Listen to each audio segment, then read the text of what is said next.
My favorite teacher, and I had a lot of great teachers, but I'd say my favorite teacher was Susan O'Neill. Mrs. O'Neill, I had her in both first grade and third grade.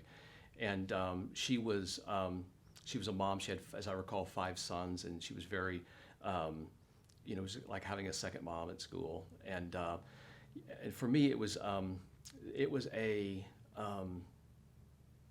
kind of a safe place. She was kind of a safe place, not just the school and the classroom, but she was kind of a safe place. I had dealt with at one point some struggles as a little kid, not with learning or anything like that necessarily, but some personal things. And she was just a safe place. She was a great teacher, and I was thrilled to have her again in the third grade when we both went from Central Avenue School to 29th Street School.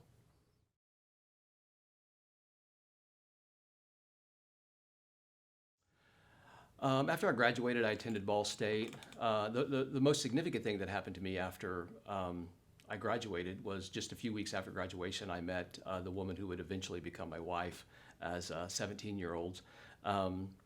It took us 6 or 7 years, but we finally got married. But I think I went to Ball State immediately after high school, really trying to figure out what I wanted. I attended different classes, different things, just to kind of figure out where I would land. I landed in the business program. Went on, graduated from Indiana Wesleyan with a degree in business administration. And then I continued graduate work and finished all my credits for a degree in accounting as well. So from there, I worked in financial management and healthcare. After that, I went to a small agency in Elwood. I became their financial director. We merged with Community Hospital. Eventually, I became a CFO of that section of Community Hospital. And I worked from there. I worked at a mega church. And at that point is where I really learned a passion for serving the homeless and the needy by doing missions trips and leading missions trips through that church. And then in 2014, I took on I became a full-time missionary, I guess, working with the homeless locally.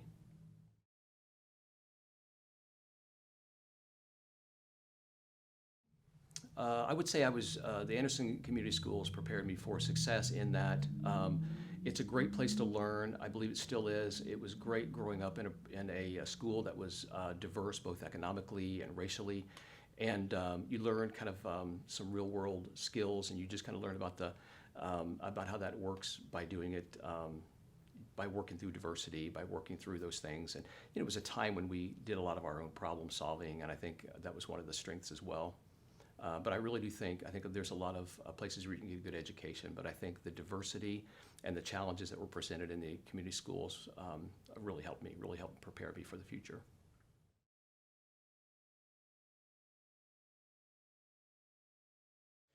Words of wisdom for today's students, I would say, you show up. That's the first thing is to really just show up and do your best. I've written on my wall when I began full-time work with the homeless. I wrote on my wall, "The time to hesitate is through," and it's a line from a Doors song that's always meant a lot to me. And primarily that was because we wait for everything. We think we have time, and so we wait to ask a girl out or change jobs to do something we love or to step out of our comfort zone and help those who are in desperate need, and we wait. And for me, the time to hesitate is through. It's time to stop waiting. You'll wait your life away otherwise, and it's time to just step into that and be what you're called to be.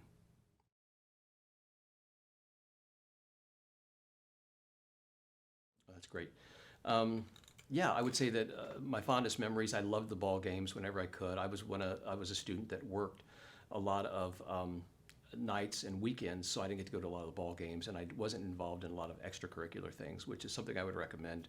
What I would do different would be more engaged in extracurricular things. But I enjoyed the ball games, and it was at a time when basketball was a big deal locally, and we would go to sold-out gyms and packed gyms and hot gyms on a cold December night and watch some great basketball, and those were really great memories for me. And another memory is I made some great friends along the way. And my best friend, Eric Fishvote, I met in high school, and we continue to be best friends today.